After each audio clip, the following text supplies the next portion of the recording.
Hi, I'm Dan, and I'm going to show you how to set up our new 51 series EDLA panel by ViewSonic. Now, if you have a 52 series 2ED EDLA panel or an A31 slot-in EDLA device, the setup is very similar, so you may not need to watch this again, but we're just going to show you how to set up that 51 series. So this is the welcome screen. Go ahead and click Start. The next step is going to want you to connect to a network. If you're plugged in with Ethernet, it skips this step. If you're using Wi-Fi, you can choose to connect at this point, although it can lengthen the setup process a little bit. So one way you can kind of get past this is to actually set it up offline. And what that does is it skips some of the account setup steps. It just makes the initial setup a little faster. So we're going to ignore the time zone and click Next here. We're going to click More.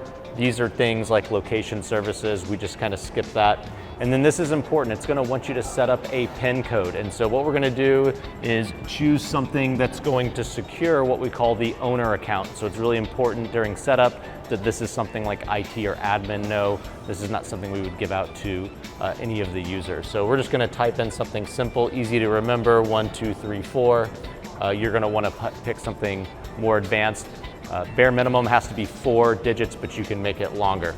Now this is really important. It's important to make sure that the enable device owner permissions is turned on. This is for my ViewBoard manager.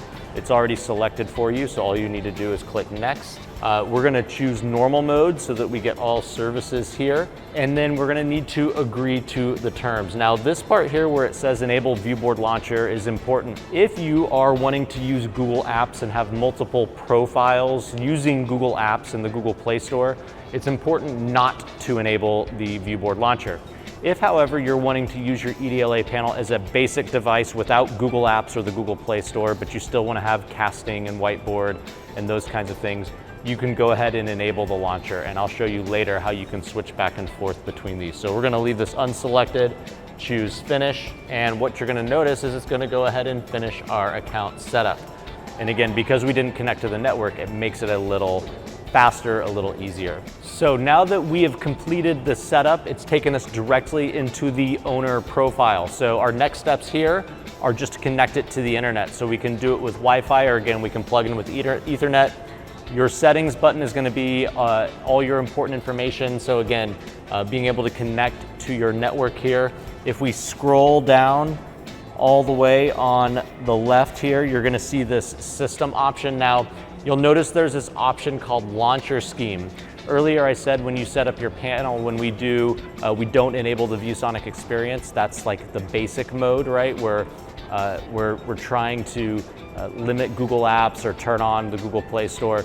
You can do that here. So Scheme A is where we want to use multiple users and Google Apps at the same time.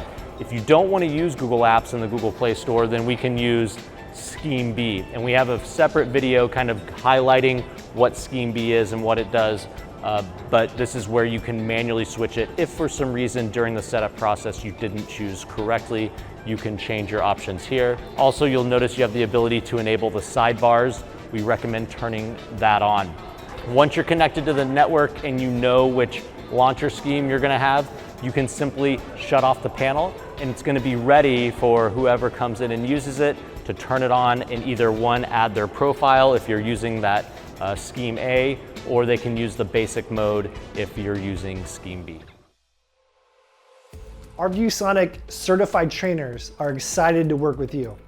If you'd like to have someone on site or virtually guide you through a hands-on learning, please reach out to pdteamus@viewsonic.com.